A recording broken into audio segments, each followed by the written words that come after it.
My name's Steve Woodman, grandson of Chubby Woodman, who started the business in 1914. This is a story of his life and the business as it goes along. He grew up in Hamilton with his mother and father, father dying very young, when he was very young. When that happened, his mom moved to Essex and started a little bake shop. And Chubby, my grandfather, was going to school, but decided when he was in the third grade to quit school and go to work.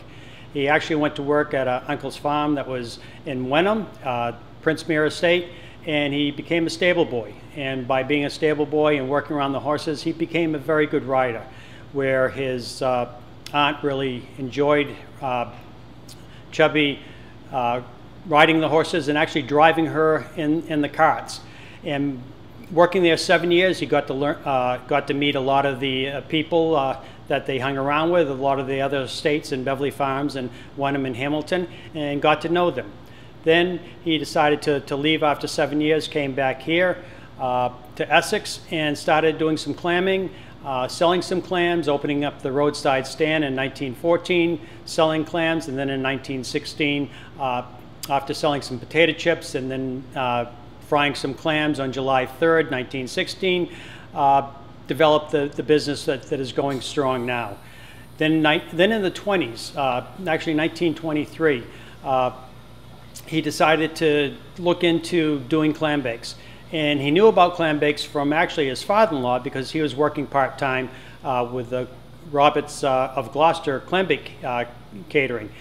Back then, it was like the Indians did. They went to the beach, they dug holes, they took all day to do a clam bake. Well, Chubby, in his innovative way, says, we can do this a different way and make it faster and more profitable. So he started cooking on top of the ground with a wood fire in these big pots and developed the clam bake business, where he could travel and go anywhere, he didn't have to go to a beach. And he started the clam bake business, and that started catching on slowly, but started catching on.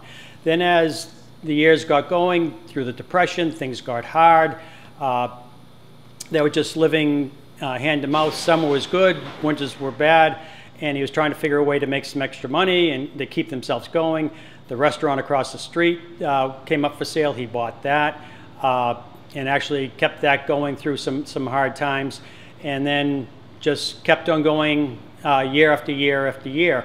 Then my father, Dexter, got involved with the business, and business started getting a little bit better, a little bit stronger. Summers were great. Again, winters were not so great. He eventually opened year-round, which was in the 60s. Then in the 70s, they decided to get into the fine catering, and they opened a what is called now the Essex Room. It was the function hall, and developed that business. And now there are fifth-generation family members working in the business, both at the function hall and the clam bake catering, and here at the restaurant.